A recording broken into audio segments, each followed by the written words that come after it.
Hi friends, I'm calling this the Reunion Banjo. This banjo is destined for a spot on the globe I'd never heard of before in my life, called Reunion Island off the coast of Madagascar. One cool feature of this banjo is that it has an internal resonator, and the internal resonator adds rigidity to the rim, and it allows me to use a bolt-on neck with no coordinator rod and no dowel stick. It also allows me to use a traditional end bowl, whereas if you have a coordinator rod, you end up with an L bracket. Doesn't look so great. Anyway, so I think this banjo has a lot of utility and a lot of beauty. It's cherry, mostly. I've got a curly maple resonator, ebony fingerboard, ebony peghead overlay. The main exciting thing about this banjo is that the woman who ordered it wanted a short scale banjo, but she didn't care about how many frets were beyond fret 12. Now, when you're designing a banjo, it's always a trade-off about where to put the frailing scoop. And I noticed many banjos where I would have a normal scale banjo, I would have a frailing scoop, and I would find that the sweet spot on the banjo was right about here, just north of the frailing scoop. The frailing scoop area sounded okay, but the really sweet spot was just a little bit higher than that. So I thought to myself, well, if she doesn't care how many frets she's going to get at the end, I can put the frailing scoop exactly where the perfect sweet spot is.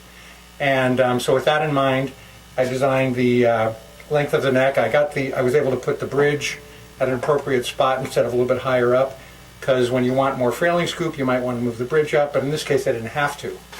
So I think I succeeded in my goal in that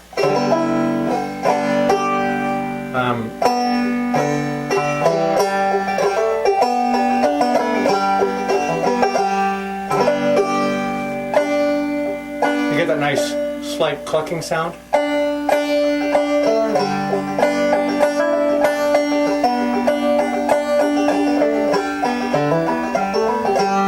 And furthermore, it just worked out so that my elbow is resting really comfortably and I feel so relaxed. My right hand is exactly where I want it to be, right over the frailing scoop. So the bolt-on neck has two bolts, and these bolts interface with threaded inserts inside the heel of the banjo neck. And those bolts go through a slot on the rim. It's better if you put the bolt up toward the top and do the bottom first. That's because it's harder to reach in there and grab that. Okay, that's threaded. Now you move it down into more final position. Take your second bolt, feel the slat, as it were, and oh, there we go. It caught. All right, so I do as much as I can with my hands to get it sort of thumb tight. I'm going to take my Allen wrench, flip the banjo over, and I'm using my Allen wrench to get it snug. It's not final tightness yet, but just snug it so it doesn't rattle around. Then I take a block of wood, hold it on the rim, on the head, and I slide the neck up to where it's flush with the head. Then I can go in with the Allen wrench and do final tightness.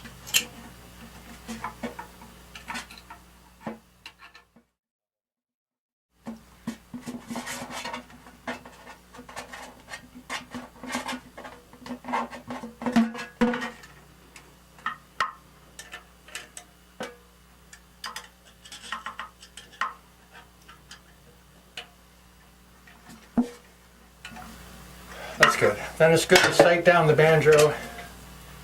Make sure that the frets look like they're parallel with the head. Sometimes they need a little slight twist. That looks good. I've got the bridge position already marked, and it should be now just a matter of stringing it up and playing.